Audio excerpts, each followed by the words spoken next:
Number 105 میں قرآن مجید کو بتدریج تھوڑا تھوڑا نازل کر کے نازل کرنے کی حکمت یہ بتائی گئی کہ رسول ان پر ٹھہر ٹھہر کے پڑھیں گے، ان کے لیے قرآن کو سمجھنے میں آسانی ہوگی۔ مشرکین مکہ اعتراض کرتے تھے کہ کبھی آپ اللہ کہتے ہیں کبھی رحمان کہتے ہیں، ہم تو رحمان کو نہیں جانتے۔ تو اللہ نے فرمایا رسول کہہ دیجئے کہ معبود برحق کو تم اللہ کہہ کے پکارو یا رحمان کہہ کے پکارو، تم اسے جس نام سے بھی پکارو گے سب اسی کے نام ہے، اور اسے پکارنے میں میانہ روی سے کام لو۔ آخری آیت میں فرمایا کہ اللہ کی نہ کوئی اولاد ہے، نہ کوئی اس کی سلطنت میں اس کا شریک ہے، نہ اسے کسی مددگار کی ضرورت ہے، اور آپ اس کی کبریائی کو بیان کرتے رہیے۔ آگے شروع ہو جاتی ہے سورہ کہف۔ اصحاب کہف کا نام تو سنا نا ماشاءاللہ آپ حضرات۔ پہلے اس کی فضیلت میں ایک حدیث نہ بیان کروں۔ نبی کریم صلی اللہ علیہ وسلم نے فرمایا، یہ مسلم شریف کی حدیث ہے، دجال آئے گا قیامت کے قریب اور بڑے لوگوں کو گمراہ کرے گا۔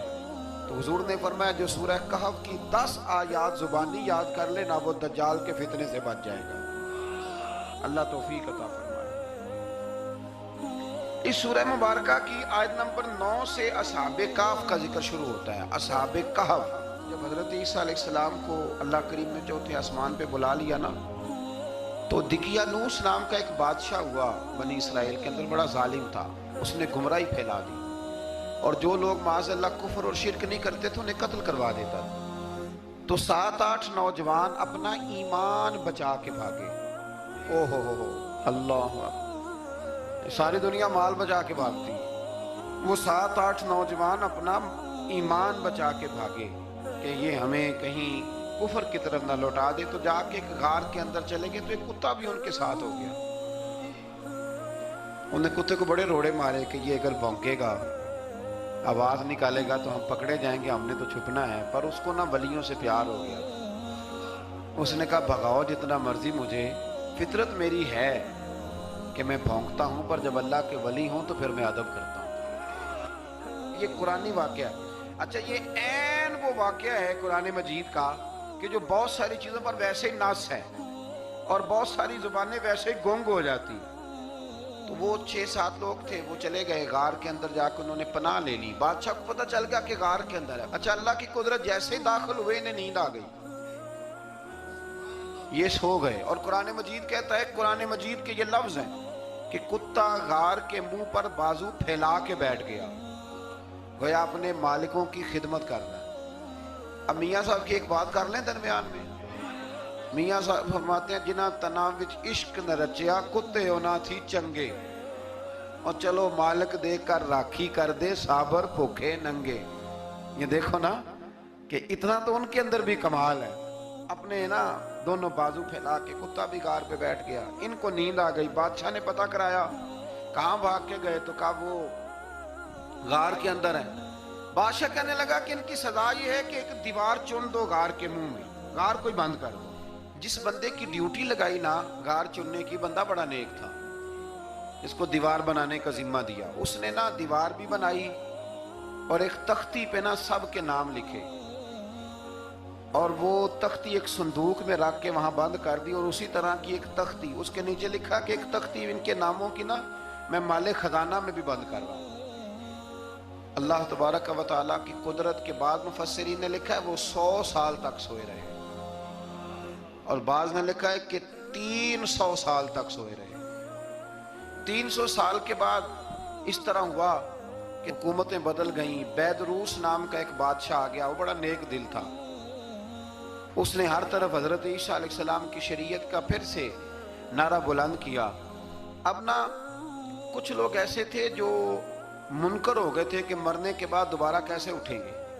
بادشاہ ایک دن حجرے میں گیا، جا کے دعا مانگی، یا اللہ کوئی ایسی بات دکھا جس سے لوگوں کا ایمان پکا ہو جائے۔ اس طرح کے بادشاہ ہوا کرتے تھے۔ تو رب کریم نے کہا میں نے تو پہلے ایک راز چھپا کے رکھا ہوا ہے، کھول دیتے ہیں۔ اس نے دعا مانگی، اور ادھر کیا معاملہ ہوا، ایک چرواہا بکریاں چرانے والا وہاں سے گزرا۔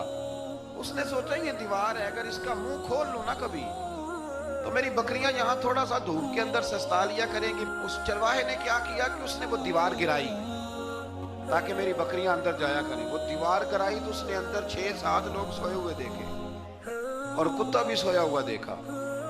اللہ تبارک و تعالیٰ اپنی قدرت سے، اپنے فضل سے ان کی کروٹیں بھی بدلتا رہا، اپنی قدرت سے۔ ایک طرف انسان پڑا رہے نا تو اعضاء گل جاتے ہیں، ان کی کروٹیں بھی بدلی جاتی، مناسب روشنی بھی دی جاتی، حرارت بھی۔ اس نے دیوار گرائی تو ان کی آنکھ کھل گئی، ایک دوسرے سے کہنے لگے آج تو بڑی گہری نیند سوئے ہیں یار، آج تو لمبی نیند ہی پوری کر لی، چلو بھوک بڑی لگی ہے ایک دوست کو بھیجو۔ یہ سارا واقعہ قرآن مجید میں موجود ہے، میں اپنے لفظوں میں بیان کر رہا ہوں۔ جاؤ ایک دوست کو بھیجو بازار سے نا کھانا لے آئے، پیسے وہی 300 سال پرانی کرنسی۔ وہ جب نان بھائی کی دکان پہ گیا نا سامان لینے، اس کو پیسے دیے تو نان بھائی نے ہاتھ پکڑ لیا، کہنے لگا میاں تو کدھر سے آیا، یہ کون سے پیسے؟ اس نے کہا پیسے کاہے کے، میں بھی سوچ رہا ہوں کہ حالات بدلے ہیں، سارے حضرت عیسیٰ کا کلمہ پڑھ رہے ہیں، ماحول اور ہے۔ اس نے کہا تیرے ہاتھ کوئی خزانہ لگ گیا، یہ تو ہم نام سنتے تھے کہ یہاں کوئی دقیانوس نام کا بادشاہ رہے، کوئی خزانہ، بتا کہاں سے لیے؟ شور ہوا، حاکم شہر تک خبر پہنچی، بادشاہ تک پہنچی۔ اس نے بتایا کہ بھئی ہم تو دقیانوس کے ڈر سے بھاگے ہیں، کل بھاگے ہیں یا آج سویرے، اتنا زیادہ ہمیں پتہ نہیں، کل یا آج سویرے بس نا، اتنا سا ہمیں یاد ہے کہ ہم گئے تھے۔ بہرحال لوگ جمع ہو گئے، اکٹھے ہو گئے، غار تک پہنچے۔ اب جو غار کے اندر تھے وہ پتا کہتے کہتے لگتا ہمارا دوست پکڑا گیا ہے، پکڑا گیا ہے تو اب بندے جمع ہو، وہ اندر ڈر رہے تھے، تسبیح کر رہے تھے، اللہ کو یاد کر رہے تھے، ادھر یہ پہنچ گیا۔ جب ان لوگوں نے یہ جیتا جاگتا رب کے فضل کا نمونہ دیکھا اور بادشاہ نے کہا کہ یہ کیا ہے، صندوق کھولا تو اس کے اندر وہ تختی لکھی تھی کہ یہ ان کے نام ہے، یہ دقیانوس سے ڈر کے بھاگے ہوئے ہیں، یہاں یہ سو رہے ہیں، اور اسی کی ایک تختی میں نے فلاں جگہ بھی دفن کیا، وہ تختی بھی وہاں سے نکل آئی۔ اب سب لوگوں کی آنکھوں میں آنسو آئے اور سب کہنے لگے لا الہ الا اللہ، لا الہ الا اللہ، لا الہ الا اللہ، سب کہنے لگے ان اللہ علی کل شیء قدیر۔ جب ان کی بات پوری ہو گئی، لوگوں کے ایمان پختہ ہو گئے، تو اصحاب کہف کہنے لگے کہ ہمیں اب اجازت ہے، ہم پھر دوبارہ غار میں جاتے ہیں۔ وہ غار میں گئے تو رب نے پھر انہیں موت عطا فرمائی، نیند عطا فرمائی، تحفہ دیا۔ بادشاہ نے پھر اس کے آگے دیوار بنائی اور وہاں بادشاہ نے ایک مسجد تعمیر کرا دی، لوگ زیارت کرنے جاتے ہیں۔ یہ اصحاب کہف کا ذکر ہے۔ اب یہاں ہمارے مفسرین نے لکھا ہے کہ وہ جو کتا تھا نا وہ بھی ساتھ ہی تھا۔ اللہ قیامت والے دن اسے انسانی، یا تو انسانی شکل ملے گی یا جیسے رب کا فضل ہوگا رب کریم اسے بھی جنت عطا فرمائے گا۔ اس نے تبلیغ کی، دین کی، اس نے کیا کیا؟ تبلیغ کی، نمازیں پڑھی، روزے رکھے، حج کیا، 10 ہوتے صحیح اس کیتا کی۔ اسی آکھیے نا خدا کے فضل سے ہم پر ہے سایہ غوث اعظم کا، ہمیں دونوں جہاں میں ہے سہارا غوث اعظم کا۔ لوگ پریشان ہو جاتے ہیں، کہتے ہیں کس طرح کی بات کرتے ہو؟ تو میں نے کہا اصل میں تیرا عقیدہ کچا ہے، وہاں تو کتا چلا جائے ولی کے پاس تو رب اسے جنت دے دیتا ہے، تو جیگتا جاتا مومن جائے تو اللہ کیوں فضل نہیں فرماتا؟ اس سے آگے نا پھر آیت نمبر 32 ہے، اس میں اللہ تبارک و تعالیٰ نے 2 لوگوں کا واقعہ بیان کیا۔ فرمایا ایک شخص کے انگوروں کے باغات تھے اور چاروں طرف سے انہیں کھجوروں کے درختوں نے گھیر رکھا تھا اور درمیان میں کھیتی بھی تھی اور بیچ میں دریا بھی بہہ رہا تھا، اور ان باغات نے بہت عمدہ فصل دی۔ ایک دن یہ شخص اپنے ساتھی سے کہنے لگا میرا مال اور افرادی قوت تم سے زیادہ ہے، مجھے یقین ہے کہ یہ باغ کبھی برباد نہیں ہوگا۔ اول تو مجھے قیامت کا یقین ہی نہیں معاذ اللہ، لیکن اگر قیامت آئی تو مجھے وہاں سے بھی بہتر مال ملے گا۔ اس کے دوسرے ساتھی نے کہا تو اپنی اصل کو بھول گیا ہے اور تو نے اپنے خالق کی ناشکری کی جو کہ وحدہ لا شریک ہے۔ اگر تم نے باغ میں داخل ہوتے وقت ماشاءاللہ لا قوت الا باللہ کہہ دیا ہوتا تو یہ تمہارے حق میں بہتر ہوتا۔ اگرچہ مال اور اولاد میں تم سے کم ہوں، لیکن میرا ایمان یہ ہے کہ اللہ تعالیٰ مجھے اس سے بہتر نعمت عطا کرے گا، اور آسمان سے کوئی آفت آئی اور تمہارا باغ تباہ و برباد ہو جائے گا، یا اگر اس کا پانی زمین میں دھس گیا تو پھر تم اسے تلاش نہ کر پاؤ گے۔ بالآخر اس شخص کا باغ برباد ہو گیا۔ وہ جو کہتا تھا نا مجھے یقین نہیں قیامت نہیں آئی، اس کا باغ ہی، اور وہ کفِ افسوس مرتے ہوئے کہنے لگا کاش میں نے شرک نہ کیا ہوتا، لیکن پھر اس کا کوئی نہ مددگار تھا اور نہ حمایت تھی۔ آیت نمبر 45 میں اللہ تعالیٰ نے دنیا کی زندگی کی ناپائیداری کو ایک مثال سے بیان فرمایا کہ آسمان سے بارش نازل ہوئی، گھنا سبزہ نکلا، پھر وہ سوکھ کر چورا چورا ہو گیا، جسے ہوا اڑا کے لے گئی۔ مال اور بیٹے تو محض جیتی دنیا کا سنگار ہے، جب تک تم زندہ ہو تب تک مال بھی ہیں اور بیٹے بھی ہیں۔ والباقیات الصالحات، اگر کچھ ہے باقی رہے گی تو تمہارے اچھے اعمال باقی رہے گی، اور اگر اولاد نیک ہوئی تو وہ بھی باقیات الصالحات میں شامل ہو جائے گی۔ آیت نمبر 47 سے فرمایا کہ قیامت کے دن تمام روئے زمین پر ایک کھلے میدان کی صورت میں ہوگا، سب لوگ صف باندھے رب کے حضور اکیلے حاضر ہوں گے اور اپنے اعمال ناموں کو دیکھ کر خوف زدہ ہوں گے، کہیں گے ہائے افسوس، اس اعمال نامے کو کیا ہوا، اس نے نہ کوئی صغیرہ گناہ چھوڑا نہ کبیرہ، مگر سب کو شمار کیا۔ آیت نمبر 50 میں حضرت آدم علیہ السلام کو فرشتوں کے سجدہ، ابلیس کی نافرمانی اور شیطان اور اس کی ذریت کے انسان کے دشمن ہونے کا بیان ہے۔ آگے پھر ذکر شروع ہو جاتا ہے حضرت موسیٰ علیہ السلام اور حضرت خضر علیہ السلام کا۔ یہ لفظ خضر بھی ہے اور خضر بھی ہے، یہ دو تین طریقوں سے پڑھا جاتا ہے۔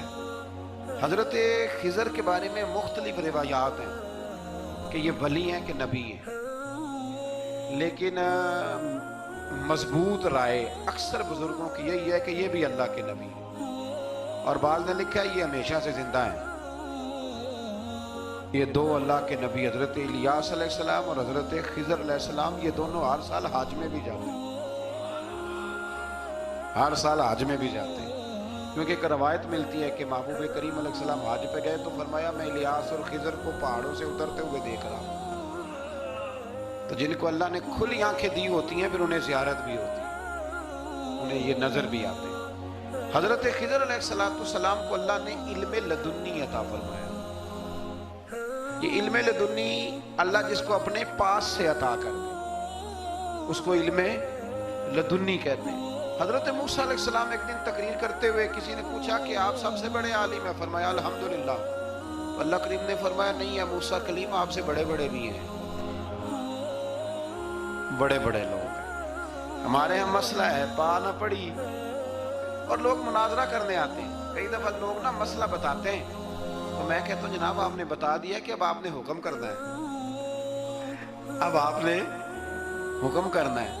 کبھی کبھی کچھ لوگ ایسی باتیں کرتے ہیں وہ جی آپ ایک بندے کا نام لیتے ہیں ذکر کرتے ہیں، تو میں نے کہا چلو ہم نے بھی کہیں کچھ پڑھا ہی ہوگا نا تبھی تو ذکر کرتے ہیں، لیکن جو آتے ہیں نا لوگ وہ مشورہ تمہارے دور میں ہے ہی نہیں، جس نے جو لائن پڑھ لی ہے وہ اس میں پکا ہو گیا، سارا نہیں نہ پڑھا، سارا پڑھے پھر بات سمجھ میں آتی ہے۔ حضرت موسیٰ کلیم اللہ کے نبی ہیں اور کیا بات ہے ان کی، اور یہ بھی اللہ کا فضل ہوا حضرت موسیٰ نے یہ بات کی تبھی تو ہمیں اتنی شاندار حکمتوں کے پھول ملے، یہ بھی حضرت موسیٰ کا ہی کمال ہے۔ تو حضرت موسیٰ نے کہا کہ اے اللہ وہ جو مجھ سے بڑا ہے عالم ہے وہ کہاں ملے گا جس سے میں حکمت کی بات سیکھوں، تو فرمایا جہاں مجمع البحرین ہے نا دو دریا ملتے ہیں وہاں وہ ملے گا۔ حضرت موسیٰ کلیم سے اللہ نے فرمایا کہ جاؤ جہاں دو دریا ملیں گے نا وہاں تمہیں وہ شخص ملے گا۔ تو یا اللہ میں کس طرح، فرمایا زادرہ ساتھ لے جاؤ کھانے پینے کا سامان۔ حضرت موسیٰ کلیم لے گئے، مچھلی بھی لے گئے، فرمایا یہ مچھلی جہاں تمہارے برتن سے نکل کے دریا میں داخل ہو وہاں دریا میں شگاف پڑ جائے گا، وہاں وہ تمہیں شخص ملے گا۔ حضرت موسیٰ نے اپنے خادم حضرت یوشع بن نون علیہ السلام کو بھی ساتھ لیا، یہ بعد میں حضرت موسیٰ علیہ السلام کے جانشین ہوئے۔ یہ دونوں سفر پہ نکل گئے، ایک جگہ پہ پہنچے جہاں پہاڑ تھا ساتھ دریا بھی تھا، اس کے نیچے آرام کرنے لگے۔ حضرت موسیٰ کلیم سو گئے تو یوشع بن نون علیہ السلام موجود تھے، مچھلی جھٹ سے نکلی دریا میں داخل ہو گئی، وہاں راستہ بھی بن گیا۔ اب اٹھے حضرت موسیٰ کلیم، جب اٹھے تو فرمایا چلو چلے، تھوڑا آگے جا کے فرمایا بھوک لگ رہی ہے کھانا تو نکالو۔ انہیں یاد آیا، کہنے لگے حضور مچھلی تو دریا میں چلی گئی تھی۔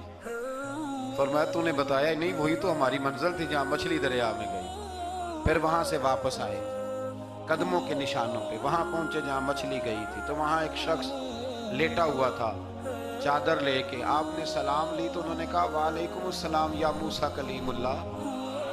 تو آپ نے فرمایا آپ کون ہیں؟ فرمایا میں وہی ہوں جس کو آپ تلاش کر رہے ہیں۔ تو فرمایا آپ نے مجھے کیسے پہچانا؟ فرمایا جس رب نے تمہیں بھیجا ہے نا اس نے ہی مجھے بتایا ہے کہ موسیٰ آ رہے ہیں، موسیٰ آ رہے ہیں۔ اب حضرت خضر نے جو کچھ فرمایا وہ بڑا شاندار ہے۔ فرمایا موسیٰ کچھ باتیں ایسی ہیں جن کا آپ کو علم ہے اور مجھے نہیں، اور کچھ ایسی ہیں جن کا مجھے علم ہے اور آپ، اللہ اکبر، یہ کبھی ہماری سمجھ میں بات آ جائے یہ کبھی سمجھ میں آ جائے. کچھ باتیں ایسی ہیں جس کا مجھے علم ہے اور یہ بڑے بڑے سیانے بندے نہیں مانتے. بڑے بڑے میں عالم ہوں جی، تو آپ عالم ہیں میاں ایک شعبے کے، لیکن بہت سارے دنیا میں شعبے ہیں نا. دین کے عالم کا درجہ سب سے بڑا ہے، لیکن قانونی مشاورت کرنی ہے تو آپ وکیل سے کریں گے. گاڑی کے بارے میں پوچھنا ہے تو کسی مکینک سے پوچھیں، لیکن آپ بن کے نہ بیٹھ جائیں. فرمایا جس کا آپ کو علم ہے مجھے نہیں، اور جس کا مجھے علم ہے ان میں سے آپ کو نہیں. تو کہا میں پھر آپ کے ساتھ رہنا چاہتا ہوں اور میں وہ سیکھنا چاہتا ہوں جو آپ بتا رہے ہیں. تو حضرت خضر فرمانے لگے صبر کر لیں گے میرے ساتھ. یہ سب سے مشکل کام ہے. یہ سب سے، یعنی ہر بات کی تو یہاں لوگوں کو وضاحت چاہیے. کھانسے بھی تو آپ کو بتانا پڑے گا کھانسے کیوں، ہنسے بھی تو آپ کو بتانا پڑے گا ہنسے کیوں. بھئی بزرگ ہیں، بزرگوں کی باتوں میں حکمتیں ہوتی ہیں، لیکن ہم حکمت کی طرف جانے کو تیار نہیں ہوتے. ہمیں تو فوری طور پہ جواب چاہیے، حل چاہیے. حضرت موسیٰ علیہ السلام جناب خضر کے ساتھ چلے. فرمایا صبر کروں گا، میں چلتا ہوں آپ کے ساتھ. دریا کے قریب گئے کشتی میں بیٹھنے کے لیے، تو کشتی والوں نے حضرت خضر کو پہچان لیا، بغیر کرائے کے سوار کرایا. اور جب پار اترنے لگے تو حضرت خضر نے کشتی کا ایک تختہ ہی توڑ دیا. حضرت موسیٰ کہنے لگے یہ آپ نے کیا کیا؟ انہوں نے نیکی کی، آپ نے تختہ توڑ دیا. فرمایا آپ کو کہا تھا نا آپ نے صبر نہیں کرنا، آپ کو کہا تھا نا. فرمایا چلو میں صبر کروں گا. تھوڑا آگے گئے تو ایک نوجوان لڑکا، ابھی چھوٹی عمر ہے، وہ ملا. حضرت سیدنا خضر علیہ السلام نے اسے قتل ہی کر دیا. فرمانے لگے آپ نے قتل ہی کر دیا؟ ایک قرآن مجید ہے بھائی. میں کبھی کبھی سوچتا ہوں یہ ہم کسی درویش کی بات سناتے تو بندے اڑ جاتے. فتوے نکلتے کہ نہ نکلتے؟ میرا خیال ہے ہر مسجد سے نکلتے. اور فتوے ایک جتنے مسجد میں نمازی ہوتے سب کے ہاتھوں میں فتوے ہوتے. قتل کر دیا، قتل ہی ہو گیا بندہ. تو حضرت سیدنا موسیٰ علیہ السلام فرمانے لگے آپ نے قتل ہی کر دیا. فرمایا میں نے کہا تھا نا آپ نے صبر نہیں کرنا. آپ فرمانے لگے چلو اگر اب میں بولا نا تو بے شک آپ مجھے علیحدہ کر دیجیے. حضرت موسیٰ کلیم اب بولا تو علیحدہ کر دے. ایک بستی میں داخل ہوئے، بستی کے لوگوں سے پانی مانگا تو انہوں نے پانی بھی نہ دیا، آرام کرنے کو جگہ بھی نہ دی. پر وہاں ایک دیوار گر رہی تھی، حضرت خضر علیہ السلام نے سیدھی کرنی شروع کر دی. ساری دیوار بنائی. تو حضرت موسیٰ کہنے لگے کن لوگوں کی خدمت کر رہے ہو جنہوں نے پانی بھی نہیں دیا، انہوں نے پانی تک نہیں پوچھا. فرمانے لگے بس بھیا آپ نے وعدہ کیا تھا کہ اب بولیں گے تو بے شک علیحدہ کر دینا. آپ بولیں اب آپ کا اور میرا ساتھ زیادہ نہیں چل سکتا. آپ بولیں. جو بول پڑے نا، غلامی کرے تو رستے لمبے چلتے، اور جو بولے نا جس کو وضاحتیں چاہیے ہو وہ غلام نہیں ہوتا. اس کے ساتھ پھر باتیں لمبی. ہاں تو آنکھ بند کر کے چل. ہاں آزم یاتے لائیے ہی نہ تجھے لائیے تھے. پھر آنکھ بند کر کے پیچھے چل کے بات ختم ہو گئی. حضرت خضر علیہ السلام نے جب کہا نا کہ اب آپ کا وعدہ ختم ہو گیا، فرمایا میں آپ کو جانے سے پہلے حکمت بتاتا ہوں. یہ وہ علم ہے جو اللہ نے مجھے اپنے پاس سے عطا فرمایا. یہ وہ ہے جو علم لدنی ہے. کہا جناب کیا مطلب؟ فرمایا وہ جو میں نے تختہ توڑا تھا نا، تو یہ مسکین بچے ہیں جن کی کشتی تھی، تو دریا کے اس پار بادشاہ کھڑا تھا. وہ جو صحیح صحیح کشتیاں ہوتی تھی قبضے کر لیتا تھا، اور جو تھوڑی سی ٹوٹی پھوٹی ہوتی تھی نا وہ چھوڑ دیا کرتا تھا. تو میں نے تھوڑی سی کشتی ان کی اس لیے توڑ دی ہے تاکہ دیکھے گا تو چھوڑ دے گا، اس لیے میں نے بھلا کیا ہے. اور فرمایا وہ جو بچہ میں نے قتل کیا نا وہ شروع سے ہی کفر کا دل دادا تھا. اس کے ماں باپ نیک تھے. اگر بڑا ہوتا جوان ہوتا تو ہو سکتا ہے ماں باپ کو بھی کفر میں مبتلا کر دے. اب اس کے بدلے اللہ انہیں صالح بیٹا عطا فرمائے گا. تو یہ بھی میں نے اللہ کے دیے ہوئے علم سے کیا. اور فرمایا یہ جو دیوار میں نے نبی ہو کے یا ولی ہو کے مزدوری کر کے دیوار بنائی ہے نا، اللہ اکبر. فرمایا یہ دیوار عام لوگوں کی نہیں، یہ یتیم بچوں کا خزانہ ہے دیوار کے نیچے. یہ گر جاتی تو خزانہ ظاہر ہو جاتا. اور بچائی اس لیے ہے کہ وَكَانَ أَبُوهُمَا صَالِحًا، ان بچوں کا باپ نیک آدمی تھا. ان کا باپ، قاضی ثناء اللہ صاحب پانی پتی فرماتے ہیں ڈائریکٹ باپ نہیں تھا، 7ویں نسل میں جا کے باپ بنتا تھا. سن لیں یہ بھی بات، ایک بندہ نیک ہو تو اس کی 7 نسلوں تک رب خزانوں کی بھی حفاظت فرماتا ہے. اب آپ اندازہ فرمائیں کہ بات کتنی دور تک جاتی ہے. بزرگوں کی باتوں میں نا حکمتیں ہوتی ہیں، دانائیاں ہوتی ہیں. یہ طریقت کے جو لوگ ہوتے ہیں انہیں سبق یہ دیا جاتا ہے کہ آمنا و صدقنا، ماننا ہے اور تصدیق کرنی. ہمارا معاملہ یہ ہے کہ یہاں وضاحت دینی پڑتی. وہ جی وہاں کیا ہوا تھا، وہ جو گاڑی آپ کے پاس ہے تو وہ کہاں سے آئی، تو وہ جو کل آپ نیا جوڑا پہن کے آئے تھے تو وہ کدھر سے آیا. تو جو لوگ وضاحتیں مانگتے ہیں وہ اپنے نہیں ہوتے، ان کا غلامی کا رشتہ نہیں ہوتا. حبیب اور ہوتا ہے، شریک اور ہوتا ہے. شریک وضاحتیں مانگتے ہیں، حبیب محبت کرتے ہیں. ہمارا آج سب سے بڑا المیہ یہ ہے، سب سے بڑا، کہ ہم کسی حکمت کے تحت کوئی بندہ اگر کوئی کام کر رہا ہے تو مجبوری ہے کہ ہمیں وہ حکمت بتائی جائے. ایسا نہ کریں.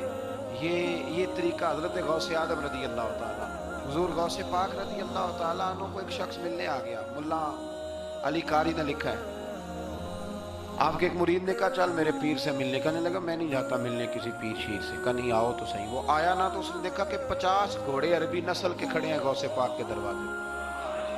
موٹے تازے چوڑے عربی نسل کے گھوڑے.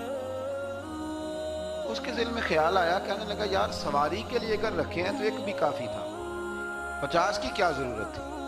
اللہ اکبر. اب واقعی 50 کھڑے تھے، مرید کے پاس جواب ہی کوئی نہیں تھا. کہنے لگا یار پتہ مجھے بھی کوئی نہیں، لیکن حضرت صاحب نے رکھے ہیں تو حکمت ضرور کوئی ہوگی، حکمت ضرور کوئی، اس کی کوئی حکمت ہوگی.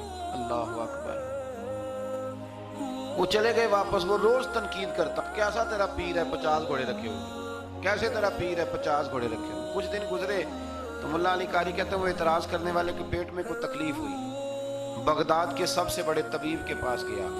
اس نے کہا تیرا تو جگر تباہ ہو گیا ہے، عربی نسل کا ایک گھوڑا چاہیے، اس کو ذبح کریں گے، اس کا جگر نکالیں گے، اس کی دوائی بنا کے تجھے کھلائیں گے اور 50 گھوڑے ہوں گے تو بچے گا.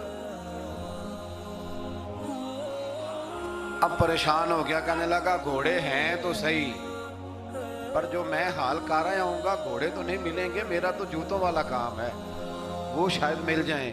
لیکن جب انسان مرنے لگتا ہے تو پھر اس کو ڈوبتے کو تنکے کا سہارا. اپنے دوست کے پاس گیا، کہنے لگا چل تیرے پیر کے پاس چلے. اس نے کہا تجھے نہیں لے کے جانا، تو تنقید کرتا ہے. کہتا ہے ایک دفعہ چاہیے کیا؟ کہا گھوڑے. کہنے لگا تیرے لیے رکھے ہیں کوئی، جا دوڑ جا، میرے حضرت صاحب کی ضرورت کیا ہے. لیکن جب غوث اعظم کی خانقاہ میں داخل ہوئے نا تو حضور غوث اعظم اٹھ کے ملے. اللہ والے دلوں میں باتیں نہیں رکھتے.